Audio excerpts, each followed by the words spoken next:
색을 여러분 좋아하세요? 저는 연두색 되게 좋아했거든요. 이 봄에 온 세상이 연두빛으로 이렇게 막 바뀌면 그렇게 기분이 좋았어요. 근데 청년 때 무슨 색 좋아하냐고 물어봐서 연두색 좋아하고 봄 좋아한다 그러면 되게 재미없어 했어요. 그럴 때는 가을이 좋다 그러고 뭐 회색이 좋다 그러고 그래야지 멋있어 보이거든요. 여러분은 무슨 색깔 좋아하시는지요?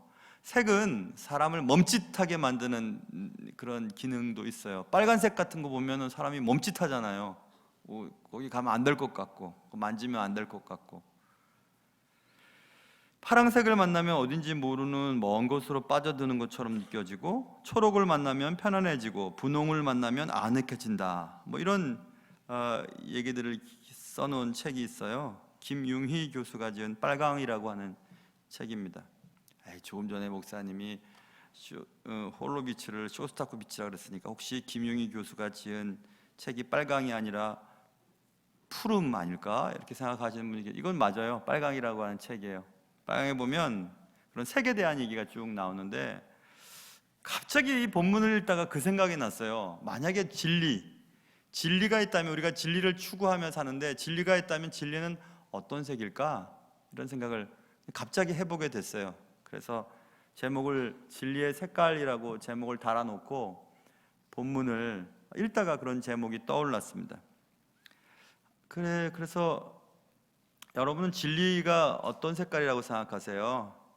오늘 사건이 이렇습니다. 오늘 배경은 바울이 고소 사건에 휘말리게 됩니다. 그 바울의 고소 사건은 시간이 흘렀어요. 2년이 지나도록 해결이 되지 않았습니다. 총독도 바뀌었습니다. 벨릭스 총독에서 베스토 총독으로 바뀌었습니다. 총독도 바뀌고 또 오늘 본문은 베스토 총독이 아그리파 왕 앞에서 로마 시민권자인 바울의 고소 사건에 대한 내용을 아뢰는 장면이 오늘 본문에 나와 있습니다. 오늘 본문을 읽으면서 저는 진리는 어떤 색깔일까라는 질문의 해답을 찾아보려고 합니다. 모쪼록 오늘 말씀을 듣는 가운데 한 구절 말씀이라도 은혜를 받고 또 여러분의 마음속에 복이 임하는 귀한 시간 되기를 주님의 이름으로 축원합니다. 자, 오늘 본문 보세요. 13절 보면 수일 후에 아그리파 왕과 버니게가 베스토에게 문안하러 가이사랴에 왔다. 여러 날을 지난 후에 베스토는 총독입니다. 베스토 총독이 바울의 일로 왕에게 고하여 이르되 벨릭스가 한 사람을 구류하여 두었는데, 벨릭스는 베스토의 전임 총독이었습니다. 벨릭스가 한 사람을 구류했는데 내가 예루살렘에 있을 때 유대인의 대제사장들과 장로들이 그를 고소하여, 그는 바울이고요, 고소하여 정죄하기를 청했다. 내가 대답했다. 아니, 피고가 원고들 앞에서 고소 사건에 대하여 변명할 기회가 있기 전에 너희들의 요구대로 그 피고를 내어주는 것은 로마 사람의 법이 아니다. 이렇게 얘기를 하면서 변명할 기회를 주었고 바울은 변명을 했습니다. 그리고 바울을 고소했던 원고들은 여러 가지 죄를 들어서 고소를 했으나 오늘 본문 18절 원고들이 서서 내가 짐작하던 것 같은 악행의 혐의는 하나도 제시하지 아니하고 오직 그들의 종교와 또는 예수로 하는 이가 죽은 것을 살았다고 바울이 주장하는 그 일에 관한 문제로 고발하는 것뿐이라. 이렇게 그런 사건의 내용을 아그리파 왕에게 베스토 총독이 얘기했던 것입니다. 벨릭스가 해결하지 못한 바울의 고소 사건이 이렇게 진행되었는데 내용은 이런 것입니다. 그런데 제가 바울이 로마 사람이라는 것을 알고 로마 사람의 법에 근거해서 그들에게 바울을 쉽게 내어주지 않고 지금도 구류 중에 있는 상태에 있습니다. 잘했죠? 지금 이 얘기입니다. 그런 얘기들이 오늘 본문에 기록되어 있어요. 이 본문을 읽으면서 우리는 바울을 고소한 대상이 누구인가, 원고가 누구인가를 알 수 있습니다. 15절에 보면 대제사장들과 장로들이 그를 고소하여 정죄하여 바울을 달라고 요청했다, 이렇게 본문에 쓰여 있습니다. 그러니 바울을 고소한 고소인들은 놀랍게도 대제사장들과 장로들이었습니다. 아니, 대제사장과 장로들은 말씀과 전통에 관해 가장 익숙했던 자들이었습니다. 진리에 가장 가까이 있었던 자들이었고요, 그들은 천국 입구에 살았던 자들이었습니다. 그러나 그들은 정작 하나님의 일에 방해꾼 역할을 하고 있음을 성경은 알려주고 있습니다. 복음 확장의 가장 큰 거침돌이 대제사장과 장로들이라고 성경은 말씀하고 있습니다. 여기서 우리는 이런 생각을 해볼 수 있습니다. 야, 신앙생활을 오래 하고 하나님의 말씀을 많이 안다고 해서 다 하나님의 뜻대로 사는 것은 아니구나 라고 하는 것입니다. 신앙생활을 하다 보면 이제 종교생활이 되고, 종교생활을 하다 보면 신앙의 감동은 사라지고 그냥 왔다 갔다 그냥 교회 다니는 거예요. 예수를 믿는 게 아니고 교회를 다니는 겁니다. 그래서 오늘은 목사님이 은혜로운 말씀을 잘 전하나 못 전하나 보자 하고 앉아 있거나, 오늘 찬양대가 찬양을 잘하나 못하나 하고 점수를 매기거나, 왜 저 사람은 계속 졸지 하면서 조는 걸 세고 있구나, 왜 빨리 예배 시간이 끝나지 않지 빨리 끝나고 밥 먹으러 가야 되는데, 막 이런 생각하면서 종교생활로 전락되어 버리는 일들이 있어요. 진리와 상관없는 신앙인의 모습이죠. 이런 진리와 상관없는 신앙이 실제로 존재한다는 엄연한 사실을 본문을 통해서 우리는 알 수가 있습니다. 아니, 하나님을 매번 섬기고 하나님께 예배하고 하나님의 말씀을 잘 안다고 했던 대제사장들과 어떤 장로들이 하나님의 복음의 말씀을 전하고, 또 예수가 예언됐던 대로 부활했고, 그런 내용들을 전하는 바울을 신을 모독했고, 거룩한 성전을 더럽혔고, 율법을 파기하고, 뭐 이런 죄명을 들어서 바울을 고소했기 때문에 그렇습니다.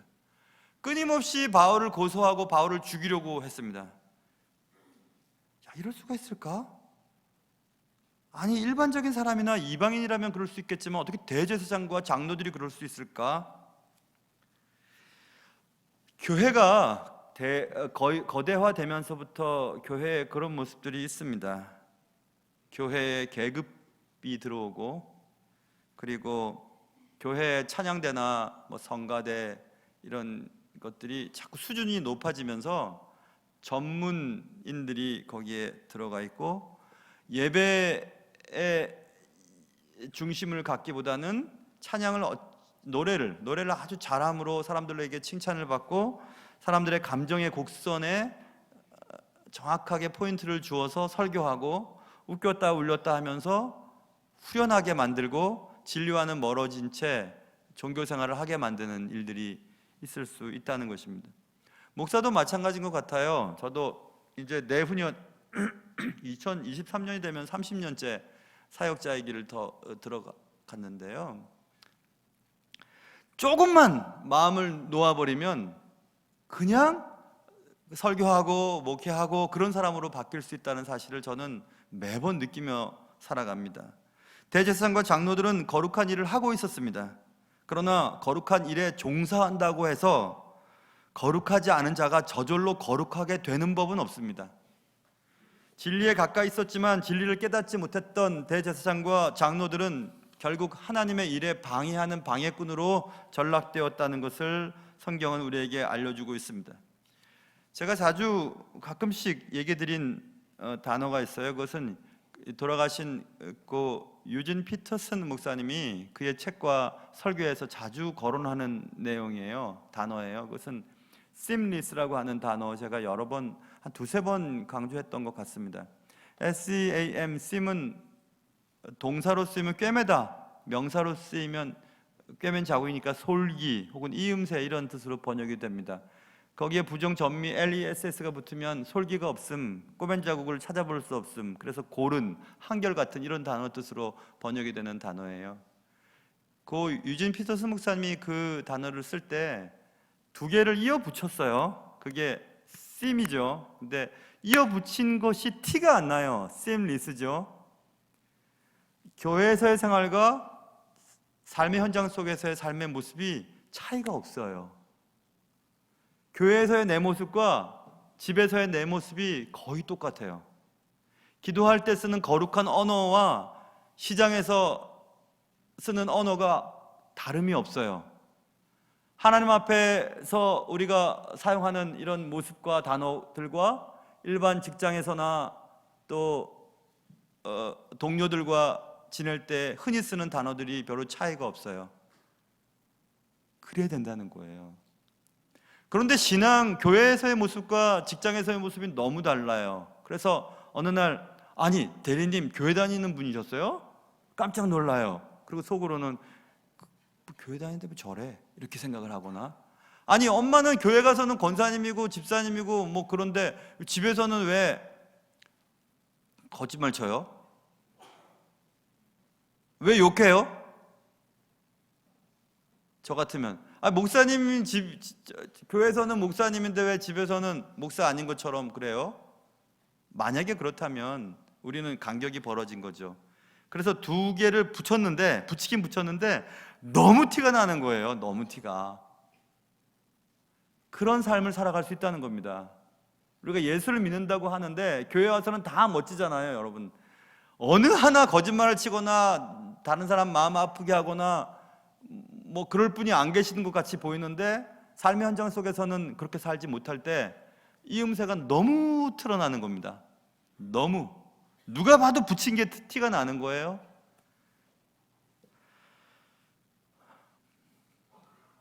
이 고 유진 피터슨 목사님의 이 심리스라고 하는 단어는 제가 항상 생각하는, 마음속에 두는 단어예요. 솔기가 없는, 봉합 흔적이 보이지 않는 고른 한결같은 삶.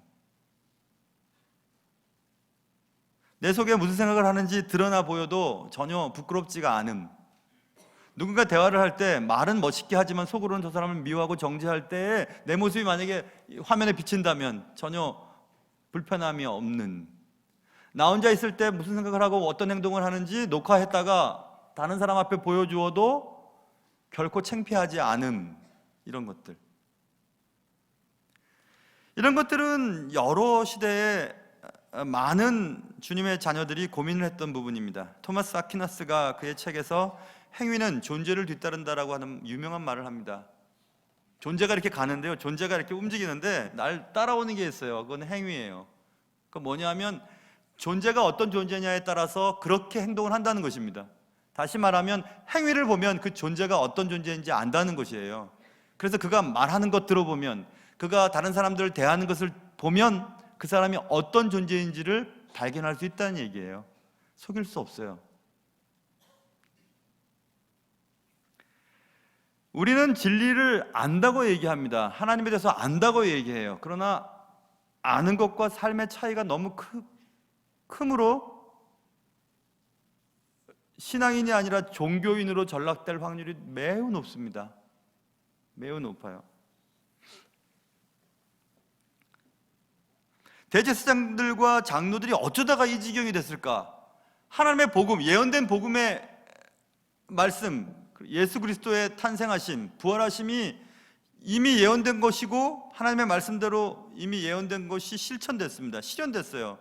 그것들을 부활하신 주님을 만난 바울이 증거하고 있는데 바울을 잡아 죽이려고 하는 거예요. 그들의 전통과 그들이 알고 있는 하나님에 관한 지식이 다르다는 것 때문에.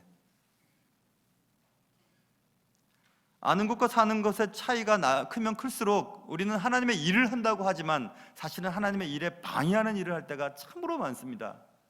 어떤 문제에 대해서 기도하고 처절하게 고민하지 않고 당장 보이는 것 갖고 판단하고 결정 내어버리고 어떤 일을 추진해버리면 우리가 내리는 결론이 우리가 하나님의 일을 한다고 하지만 결국 하나님의 일을 방해하는 일을 할 때가 너무 많다는 것을 우리는 꼭 기억해야 합니다.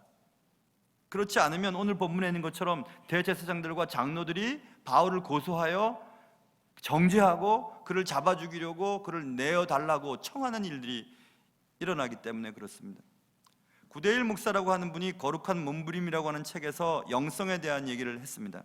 한국 교회 수십 년 전부터 영성, spirituality죠. 영성이란 말이 자주 사용되는데 영성이란 과연 무엇일까? 영성이란 단어만큼 혼란스러운 단어가 또 있을까? 라는 내용들을 그의 책에 기록해두고 있습니다. 그는 그렇게 얘기합니다. 영성은 믿음과 삶과 인격과 성품과 태도 등의 통합체이다. 그래서 그의 글 속에서 제가 마음에 와닿았던 것이 있었어요. 그것은 우리가 신앙생활을 이제 합니다. 올해도 할 것입니다. 여태까지 해오셨고요. 언제까지든지 계속 하실 것입니다. 신앙생활에 중요한 것은 하나님에 관한 지식이에요. Knowledge of God. 하나님에 관한 지식은 알아야 돼요. 하나님이 어떤 분이시고 또 예수님은 어떤 분이시고 우리는 누구이며 또 예수님의 나심은 어떤 의미인지 배워야 됩니다. 그래서 성경 공부도 있고 제자훈련도 있고 각종 교회에 많은 성경 공부 과정들이 있습니다. Knowledge of God. 하나님의 지식. 그런데 그 다음 단계가 필요해요. Experience of God. 하나님에 관한 체험이 그 다음 단계에 있지 않으면 하나님에 관한 지식으로 끝나고 그 지식은 하나님의 일을 하기보다 하나님의 일을 막는 데 사용할 일이 많이 있습니다. 그렇기 때문에 하나님에 관한 지식과 하나님에 관한 체험이 함께 움직여 갈 때 참된 거룩한 몸부림이 일어나고, 거룩한 몸부림은 우리를 화석화된 신앙인으로 만들지 않고 아직 고집스럽고 그리고 전통과 율법에 얽매인 그런 이상한 그리스도인으로 만들지 않기 때문에 그런 것입니다. 그래서 저는 진리를 소유한 자는 속이나 바깥이나 똑같아지겠구나, 진리란 그런 것이구나, 속일 수가 없으니까. 그래서 진리는 투명한 색이겠구나, 이런 생각을 해봤어요. 그냥 혼자서. 진리가 만약 있다면, 그리고 진리를 소유했다면 진리를 소유한 자는 안과 밖이 투명하겠구나. 왜냐하면 삶으로 알을 증명해내는 거니까, 아는 대로 살아가는 것이니까. 그러니까 다르지 않겠구나. 혼자 있을 때도 다르지 않겠구나. 교회에서 쓰는 언어와 삶의 현장 속에서 쓰는 언어가 다르지 않겠구나, 이런 생각을 해보게 되었습니다. 사랑하는 성도 여러분, 우리는 다 교회 생활을 합니다. 그리고 신앙생활을 한다고 얘기합니다. 하나님을 안다고 얘기합니다. 그러나 하나님을 진짜 체험해 봐야 해요. 그래야 하나님의 말씀의 의미를 깨닫게 되기 때문에 그렇습니다. 내 삶으로 내 삶을 증명해내는 참된 신앙이 되는 올 한 해가 될 수 있기를 주님의 이름으로 축원합니다. 자, 진리의 색깔은 무엇일까? 투명한 색깔일 것이라고 한번 추측해 봤습니다. 또 진리의 색깔은 무엇일까? 또 생각해 보기 시작했습니다. 베스토는 아그리파 왕에게 자신이 로마 사람의 법을 따라 바울을 보호했노라고 말했습니다. 바울을 고소하는 사람들은 바울에 대해 혐의를 하나도 제시하지 아니하였고 단지 예수에 관한 설교를 하고 있는 바울의 설교 문제를 그들이 고발하는 이유로 얘기했습니다. 이쯤 베스토는 아그리파 왕 앞에서 로마 사람인 바울을 로마 사람의 법을 근거로 해서 보호했노라고 얘기하고 있습니다.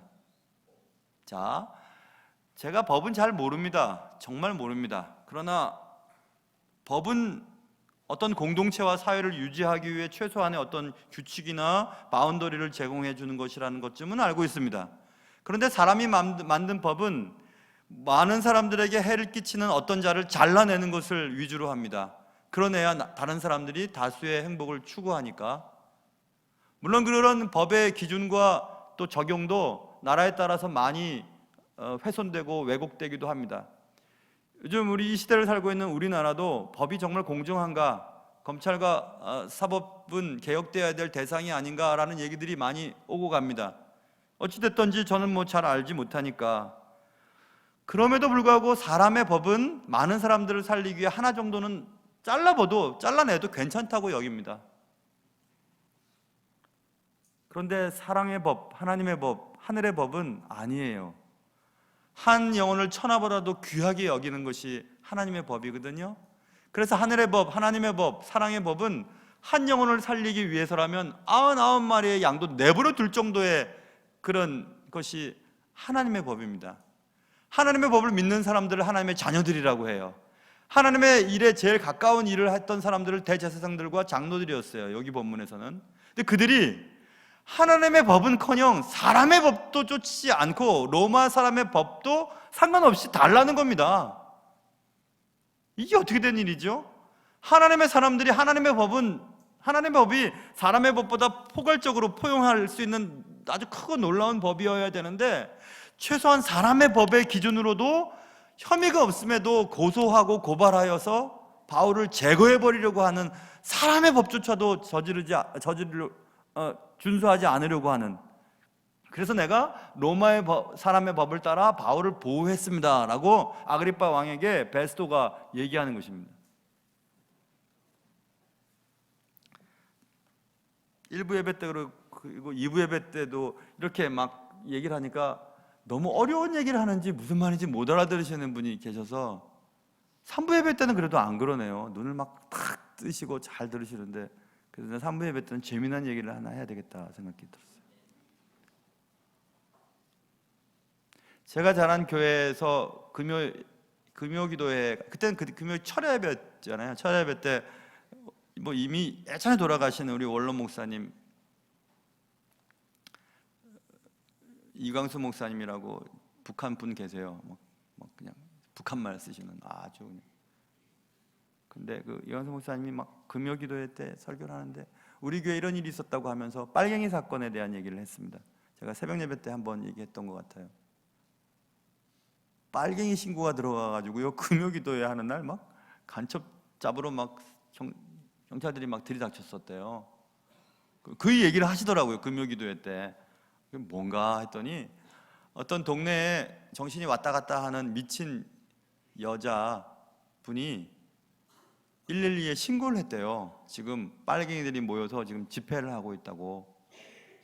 그래가지고 경찰들이 들이닥쳤는데 저거 보라고 다 빨갱이 아니냐고 막 그랬대요. 그 여자분이 그 경찰들을 데리고 와서 가만히 진정을 해고 봤더니 그 약간 도르신 분, 그 여자분이 왔다 갔다 하는 분이거든요.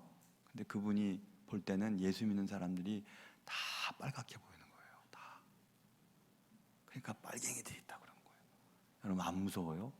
다 빨갱이처럼 보이는 거죠. 그래서 저 빨갱이들은 보였다고, 빨갱이 빨리 잡아가라고. 자기 눈에는 빨갛게 보이니까. 그래서 그 얘기를 하시면서 그 목사님이 예수 믿으면 우리의 영혼이 예수님의 보혈로 빨갛게 됩니다 이렇게 얘기했어요. 그랬더니 그냥 빨갛게 됩니다 무섭게 얘기했더니 거기 있던 분들이 아멘 하면 막 그랬었어요.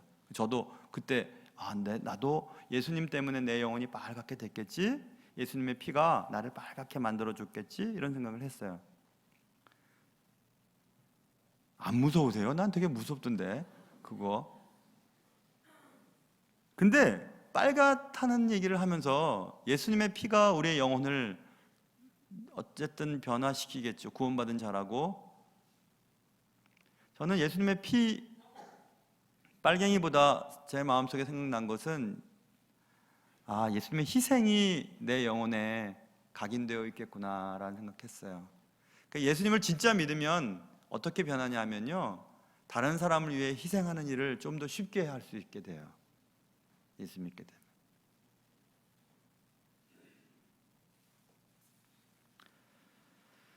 하나님의 법은 살리는 쪽으로 움직이거든요.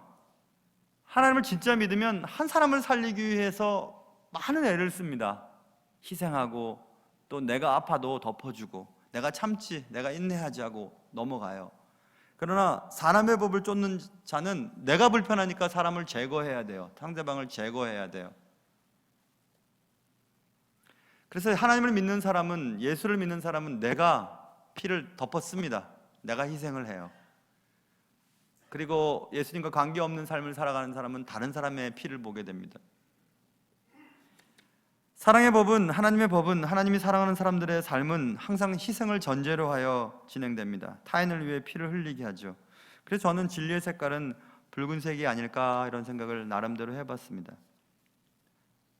그럼 진리란 뭘까? 이런 질문을 던져야 되겠죠. 진리는 투명하게 만들고 진리는 우리를 희생하는 일을 가능하게 만든다고 하는데 진리란 뭘까? 진리는 시대와 환경과 사람에 의해 결코 변하지 않는 보편적이고 핵심적인 가치다라고 누군가 얘기했습니다. 제가 한번 그렇게 적어봤어요. 진리는 시대와 환경과 사람에 의하여 결코 변하지 않는 보편적이고 핵심적인 가치. 그렇다면 우리 그리스도인들에게 있어서의 진리는 뭘까? 예수님이 말씀하셨어요. 진리가 뭘까? 진리가 무엇일까? 라고 고민하는 여러분과 저에게 예수님은 말씀하셨습니다. 내가 곧 길이요 진리요 생명이니. 예수님이 진리래요. 예수님은 무엇을 근거로 하여 자신을 진리라고 하셨을까? 여러분, 우리가 어떤 문제 앞에 그 문제를 풀어내지 못하면 그 문제 때문에 잠도 안 오고 거기에 신경이 쓰여서 그 문제에 구속된 느낌을 받죠. 수학 문제를 풀지 못하면 그 문제를 풀려고 애를 쓰잖아요.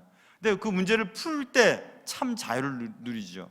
그 문제가 해결되면 참 자유를 누리죠. 그래서 결국 저는 진리라는 것은, 진리를 소유한 자에게는 자유함이 있겠구나라는 생각을 해보았습니다. 그런 생각을 하면서 예수님의 말씀을 생각했어요. 예수님이 그렇게 말씀하셨거든요. 요한복음 8장에 진리를 알지니 진리가 너희를 자유롭게 하리라. 아니, 예수님이 자신이 진리라고 해놓고 진리를 알지니 진리가 너희를 자유롭게 하리라. 그 말씀은 무슨 말씀이에요? 날 믿으면 자유롭게 된다는 겁니다. 그래서 예수님이 무겁고 수고하고 무거운 짐진 자 다 내게로 와라. 내가 너에게 안식과 평안을 주겠다. 쉬게 해주겠다. 이렇게 말씀하셨죠. 아, 진리라는 것은 진리를 받아들이고 진리를 알게 될 때 내 영혼이 자유케 되는 것을 말하는 것이구나. 그 진리는 뭘까? 예수구나 라는 것을 우리는 알 수 있습니다. 예수님이 이 땅에 오신 목적을 누가복음 4장에서 예수님의 입을 통해서 말씀하고 있는데, 주님이 이렇게 말씀하셨습니다. 주의 성령이 내게 임하셨으니 이는 가난한 자에게 복음을 전하게 하시려고 내게 기름을 부으시고 나를 보내서 포로된 자에게 자유를, 눈먼 자에게 다시 보게 함을 전파하며 눌린 자를 자유롭게 하고. 예수님 그것 때문에 오셨다는 거예요. 우리가 어떤 문제들로 인하여 구속당하고 거기에 매여서 살아가고 있는, 특별히 얼마 전에 제가 설교했던 것처럼 죽음이라고 하는 공포에 매여서 살아가고 있는 우리들을 향하여 참된 자유, 다시는 무엇에 매이지 않고 다시는 무엇 때문에 우리가 구속당하지 않는 참된 자유의 삶을 주기 위해 오셨다고 주님이 말씀하셨습니다.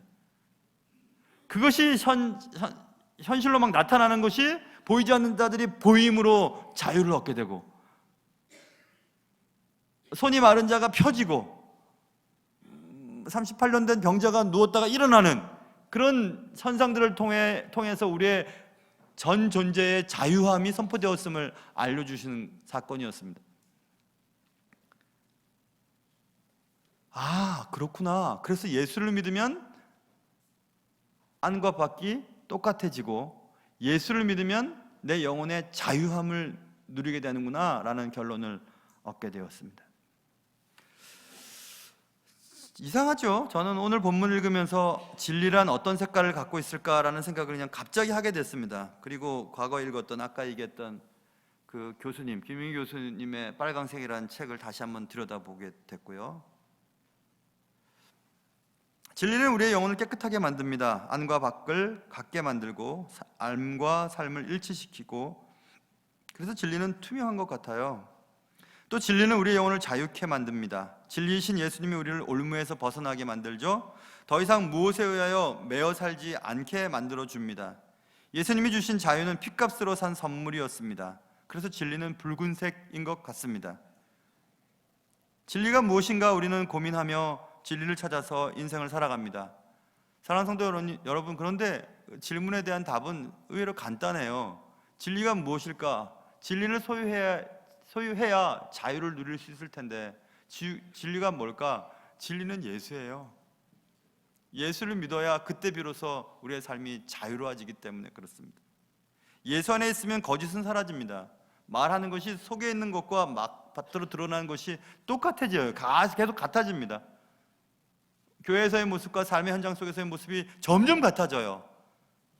굳이 나 진짜로 말하는데, 거짓말 없이 말하는데 내 말을 믿어야 되는데 말 안 해도 믿어줘요. 과거에 초창기 그리스도인들은 그렇게 여겨졌습니다. 저 사람 그리스도인이래. 아, 그래? 그럼 믿을 수 있지 하고 넘어갔던 때가 있었습니다.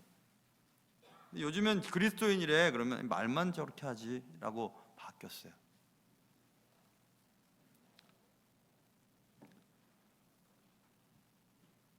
예전에